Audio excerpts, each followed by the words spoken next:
Bonjour chers élèves de la troisième année collège, je vais vous présenter une séance de production écrite prévue sur le manuel Parcours. Cette séance est intitulée « Rédiger le début d'une nouvelle ». Donc on passe. L'activité, c'est une activité de l'écrit. L'objectif de cette séance, c'est de rédiger le début d'une nouvelle, comme j'ai déjà dit. Le support qu'on va utiliser, c'est le synopsis de la nouvelle. Donc, un petit rappel de la nouvelle, on va conclure que la nouvelle, c'est une petite histoire. Elle est différente du conte, bien sûr, le conte que vous avez déjà vu dans la première année. Parce que le conte s'inscrit dans un temps indéfini, dans un lieu indéfini, les personnages sont stéréotypés, ça veut dire vous pouvez trouver les rois, les princes, des sorcières, d'accord ? Mais dans la nouvelle, c'est autre chose. C'est une petite histoire, le nombre de personnages est réduit, et elle est moins complexe. Et on trouve toujours une chute à la fin. D'accord ? Donc, commençons par la compréhension et la planification. J'ai déjà pris en considération que vous connaissez la structure de la nouvelle. Donc, les valeurs de l'imparfait, le passé simple, les mots qui déclenchent un changement. Alors, dans la séance précédente de l'écrit, vous avez déjà rédigé le synopsis. Ce qui est important pour rédiger la nouvelle, parce que vous mettez un plan, un petit résumé de chaque étape narrative. D'accord ? Donc, regardez bien ce tableau-là. Donc, la structure narrative, un petit rappel. La structure narrative de la nouvelle, on trouve la situation stable, l'événement inattendu, les événements qui viennent après, la solution que le personnage principal doit trouver à sa problématique, la situation finale ou bien la chute. D'accord ? Pour le synopsis proposé, on trouve un petit résumé. Comme j'ai déjà dit, c'est le plan de votre histoire. Vous décidez déjà de quoi vous allez parler, c'est quoi le problème, donc la solution. D'accord ? Vous écrivez une phrase à deux phrases pour résumer l'étape. D'accord ? On passe maintenant à la consigne, parce que l'objectif d'aujourd'hui, c'est de rédiger la situation stable et l'événement inattendu. Donc, la consigne de cette séance est la suivante. Donc, vous avez déjà rédigé le synopsis de la nouvelle que vous allez produire collectivement durant cette période. Vous avez déjà choisi un ou des personnages, un lieu et un ton. Vous avez déjà proposé des résumés pour chaque étape narrative. Vous allez maintenant, dans cette séance, rédiger les deux premières étapes, à savoir la situation stable et l'événement inattendu. Donc pour faire ça, on va faire rappeler les ressources nécessaires à l'écriture. Il faut savoir les caractéristiques de chaque étape pour ne pas oublier de respecter les choix généraux consignés dans le synopsis. Donc, quelles sont les caractéristiques du début de la nouvelle ? Le début de la nouvelle se compose de deux étapes, la situation stable et l'événement inattendu. Donc, on passe pour savoir les caractéristiques de la situation stable. Donc, pour la situation stable, on trouve des indications et des moyens. Les indications de la situation stable, on trouve toujours un lieu, un temps, un personnage principal qu'on mentionne dès le début, un événement, une petite description. D'accord ? Pour les moyens pour faire cette situation stable, on doit toujours utiliser l'imparfait pour exprimer les actions continues. Les compléments circonstanciels de temps et de lieu sont aussi nécessaires pour cette étape. Donc, pour faire la situation stable, on a ces éléments-là. On passe maintenant à l'élément inattendu. Donc, les indications de l'élément inattendu, on trouve un nouveau personnage qui intègre l'histoire, une action soudaine. Cette action soudaine, on trouve toujours un mot qui l'indique au début du paragraphe, d'accord ? Vous allez bien comprendre quand on parle du moyen. On va utiliser bien sûr le passé simple pour le temps de verbe, parce qu'ils sont normalement des actions ponctuelles, des actions à court terme.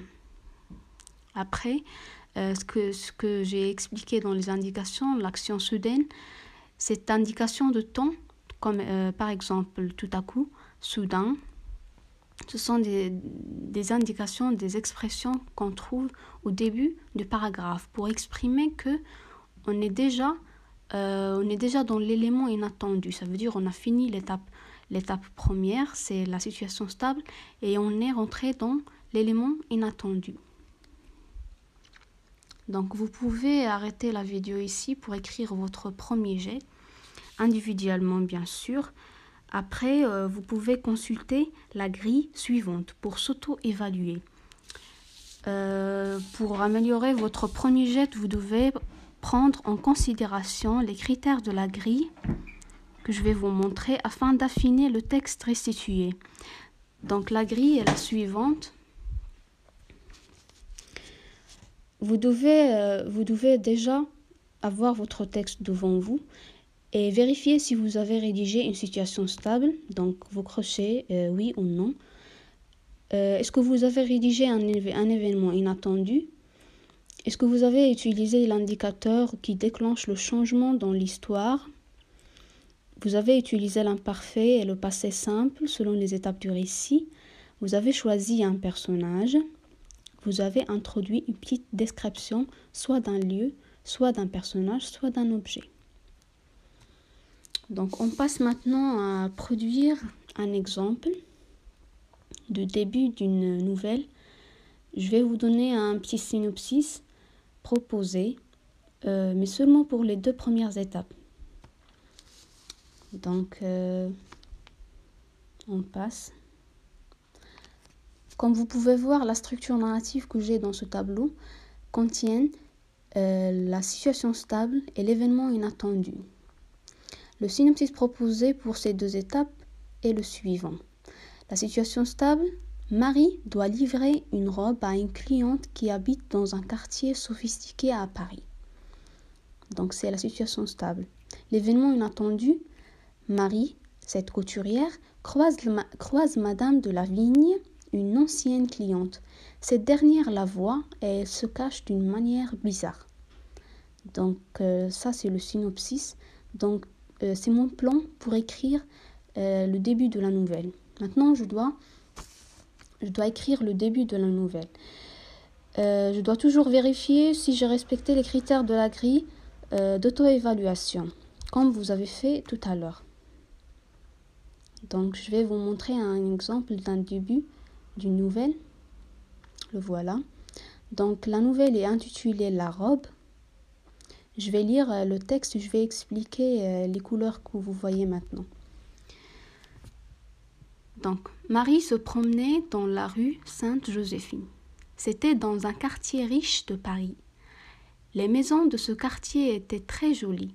Elle contemplait les maisons, rêvant d'en avoir une aussi belle.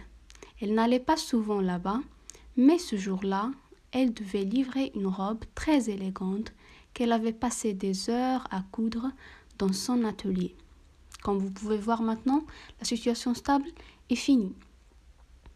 Donc Marie, c'est le personnage principal. Les verbes qui sont soulignés, ce sont des verbes conjugués à l'imparfait. Donc on trouve des compléments circonstanciels de lieu et de temps. D'accord? Donc c'est la situation stable. Maintenant, je commence l'événement inattendu. Je commence toujours par l'expression du changement de l'histoire. D'accord?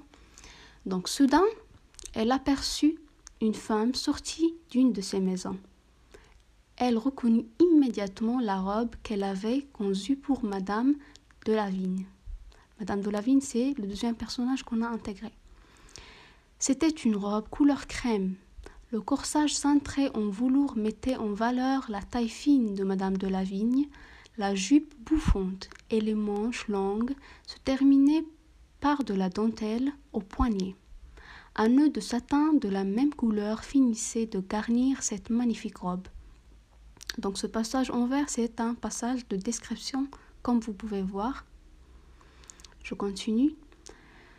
Marie se souvint alors du temps qu'elle avait passé à coudre cette robe.